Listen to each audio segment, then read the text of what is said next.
What we're here to talk about today is the fact that the brain is and will be the 21st century battlescape in many ways. End of story.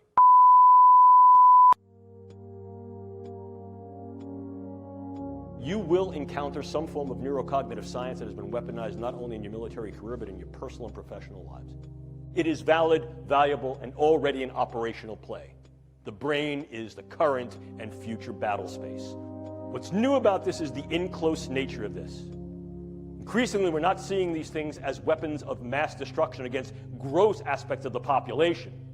More specifically, perhaps, might be targeting individuals on a level that allows either direct attribution or covert engagement with non-attribution. If we talk about what brain science is, let me just give you a little bit of brief background on this field that is now called neuroscience. As a titular field, as a named field, neuroscience has only been in existence for 40 years. I know that because I've been a neuroscientist for about 38 of those 40 years. Increasingly, it is becoming an international, multinational, global, and independently exercised event and endeavor, which increases the capability of the brain sciences to develop not only new theories, but ever more sophisticated tools. So, how then can we use these elements as weapons?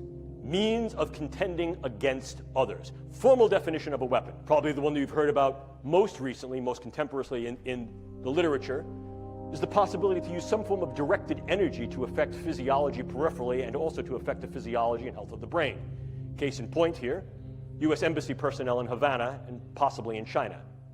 Clearly, one of the things we can also do is transcranial neuromodulation, the idea of going through the skull to modulate the node and network activity of the brain, to implant certain brain-machine interfaces. These are many of the DARPA programs that you may hear of now. Probably the one that is most notorious is something called the N3 program, which is the non-invasive neurosurgical neuromodulation program being run by their program manager, Dr. Al Mundi.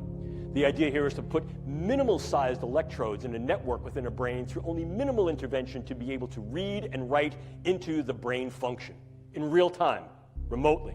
And then, of course, you also have the things that are a little bit more traditional. If we talk about things that can be operable in the biochemical space, we ordinarily talk about drugs, bugs, toxins, and ever more, we're considering devices.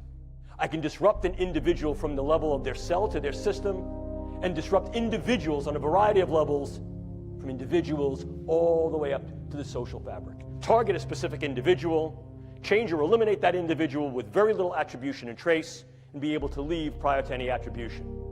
Drugs can be exceedingly specific, and as I'll show you in a moment, can be very, very much used to individualize weaponology in terms of what we call precision pathology or precision effect. And by affecting the way that brain is built and the way it functions, influence in ways that are kinetic and non-kinetic the attitudes, beliefs, thoughts, emotions, activities. Look at the power that understanding, tools, and techniques of the brain sciences afford. We also see the use of biodata as a viable weapon. Manipulating biodata so that I can then put into your particular medical records subtle information that may change the disposition of whether you're sick or not, change how you're treated, influence the postures that go to you in terms of insurance, care, viability for military service. By altering that information, by changing those data, by purloining those data, I essentially change the you of you. And I can do that in very subtle and insidious ways. Furthermore, I can do that on a variety of different levels that can affect key individuals so that in fact your medical record changes to thereby render you incapable or at least invalid to be able to serve in a way you're serving. Or I can do that on a much larger scale. Groups, populations. And if I change those data, I change the way you're being regarded and treated. And I can do that in one of two ways. I can do it in such a way that you're going to be regarded in a negative sense, or I can do that in such a way that I'm going to treat you incorrectly. If I say, for example, you have a particular allergy or you have a particular disorder, you will be treated for that, and that could then harm your health and your stability in both a short wars approach as well as a long wars approach. One of the newest developments is that nanoparticulate matter can be stabilized for distribution. If you're not aware of what nanoparticulate matter is, it's that matter which exists on a scale of 1 × 10⁹ very, very small, smaller than a cell. And we can manufacture materials that have discrete properties that can be controlled by virtue of bioengineering and their physical chemistry. I can create small robotic units, controllable robotic units at the nanoscale, and that these too can be aerosolized to create a nanoswarm of biopenetrable materials that you cannot see, that can penetrate all but the most robust, biochemical filters that are able to integrate themselves through a variety of membranes, mucous membranes, and wherever, mouth, nose, ears, eyes, can be then uptaken into the vascular system to create clumping, can affect the vascular system of the brain, or can directly diffuse into the brain space, and these can be weaponized. And they can be done in such a level that their presence is almost impossible to detect, and as such, the attribution becomes exceedingly difficult to demonstrate.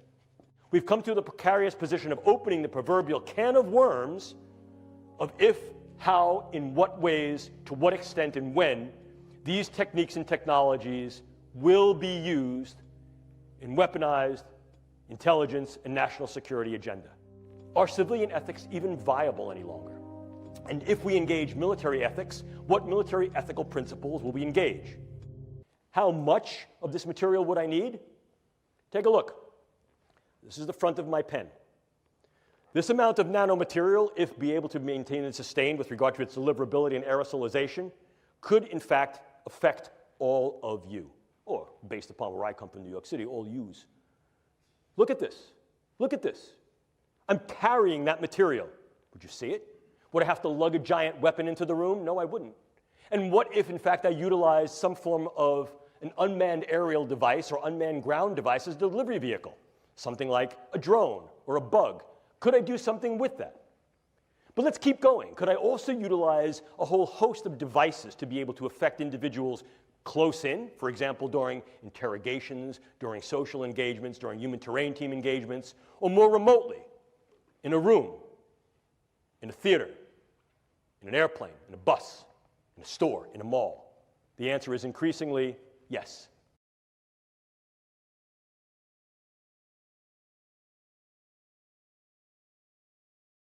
But in the future, every square inch of every city will be alive with intelligence. Because every street and every building will have a network of microcomputers built right into them. Dr. Chris Piester calls it smart dust. A smart dust particle, or mote, is a wireless sensor with sensing, computation, communication, and power in one package. These all-in-one microcomputers will be small, very small. The size of a mote today is about the size of a grain of rice. And we've shown that we can make the circuitry small enough and light enough that eventually it will be possible to make things that are on a sub-millimeter size scale. Tiny specks of computer smart dust will form a vast, invisible network that can help manage the infrastructure of even the largest city.